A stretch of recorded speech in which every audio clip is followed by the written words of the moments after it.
Hi, my name's Elizabeth. I have been a respiratory therapist since 2007, and I want to go over diaphragmatic breathing with you today. Before I start, though, I would like to recap on what we've been going over, which is the dyspnea cycle. This is the cycle of breathlessness that starts when you get short of air. It will lead to anxiety, which will lead to avoidance of activities, muscle deconditioning, back to more anxiety. And then because your muscles are deconditioned, you're going to be more short of air. So this just goes round and round. Now, if you do not break the cycle, your breathing will in fact get worse, okay? That's just the natural progression of things. So it's very important, if you want to breathe better, that you learn how to intersect this cycle and break it up, okay? So the first thing I'm going to show you is a breathing exercise. Now, this is something that you need to practice every day. I usually say when you're starting off and you're trying to get the hang of it really well, you want to practice it 2 to 3 times a day, at least 10 breaths at a time. So what I'm going to go over is called diaphragmatic breathing. Now, for those who don't know, the diaphragm is a muscle. It is a muscle that sits under your lungs, just like this. When you breathe in, it goes down, allowing more air to get into your lungs. When you breathe out, it goes back up, helping you to push the air out. So we need to find out if you are in fact already using your diaphragm or if you're going to need help with that. So I want you to try something for me. Sit up nice and tall in a chair. Put one hand on your stomach and one hand on your chest and close your eyes. Now just start taking big deep breaths in through your nose and out through your mouth. I want you to do about 3 breaths there, paying attention to which one of your hands is moving the most.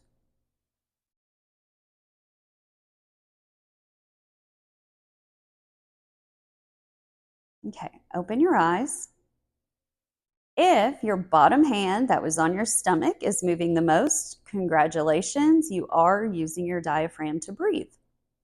If the hand on your chest was moving the most, then your body has just naturally started to use other muscles to breathe. No big deal, we just need to change it, okay? So what we need to do first is you're going to start practicing with me so that you can kind of get the hang of it.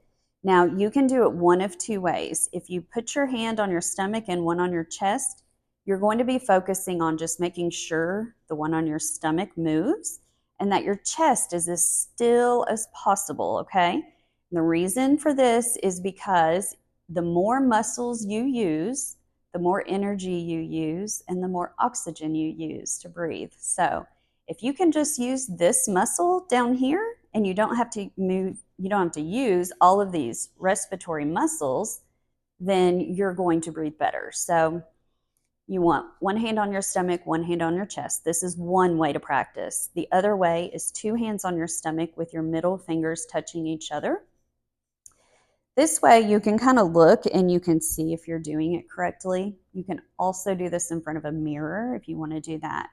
But we're going to practice in through your nose. Your stomach should go out. Remember, allowing room for your lungs to go down and get as much air as they can. Then when you exhale through your mouth, this stomach should go in, okay? Let's do inhale through your nose. These fingers will come apart on the inhale, and then exhale, they're going to go back together. Inhale and exhale. I'm going to put my hand here for those of you that like doing it this way. Inhale and exhale. This top hand should not be moving.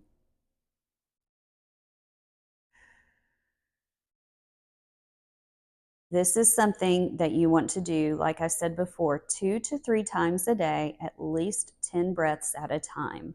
The goal is to make your brain start doing it naturally through muscle memory, and it will start doing it naturally. But until that happens, you need to practice, practice, practice.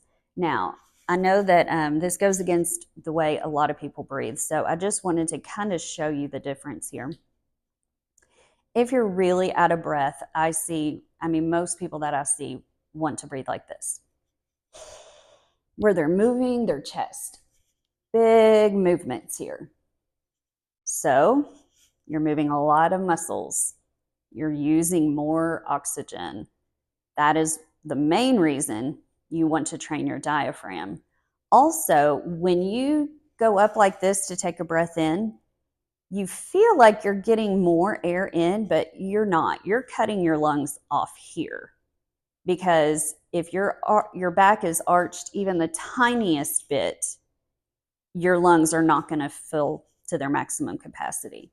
Now, if you only breathe from here, your lungs have this whole area to get air in.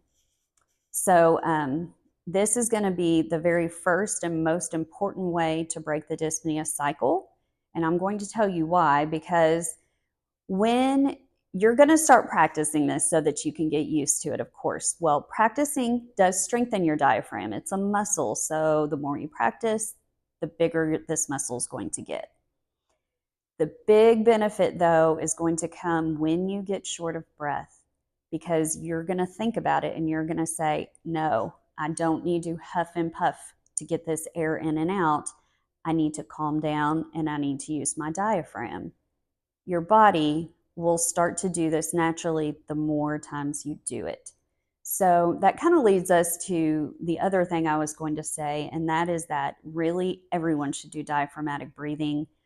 Even if you don't have breathing problems, it's better for your body. So it will actually help you reduce blood pressure. It will reduce heart rate. It's going to reduce muscle tension because it decreases stress hormones. And then on top of that, it improves concentration, and it's going to improve your energy and your blood oxygen levels. So there are a ton of benefits to this. So just try to add it to your practice daily, and you're going to start to notice a difference pretty soon. Now, I want to thank you for watching today's video. And if you found the information helpful and you want to learn more about managing your respiratory conditions, then I want to invite you to join our Breathe coaching program. It's absolutely free. In the program, you're going to have live access to sessions with me and other respiratory therapists. We're going to delve into topics about managing conditions like COPD, bronchitis, emphysema, asthma. So all the big breathing problems that you can have, we're going to talk about. And it's also, we're going to be showing you different breathing techniques, going over lifestyle changes that you can make to make things a little bit easier on you day to day. And the other really great part about it is that you'll be part of a community where you can actually ask questions, find encouragement, and you can also encourage others, which I think helps people feel better. And then you can grow friendships in the group as well, which is great. So if you want to take the next step in your respiratory journey, then join us. You can sign up today for free for the Breathe coaching program, and I look forward to supporting you. Thank you.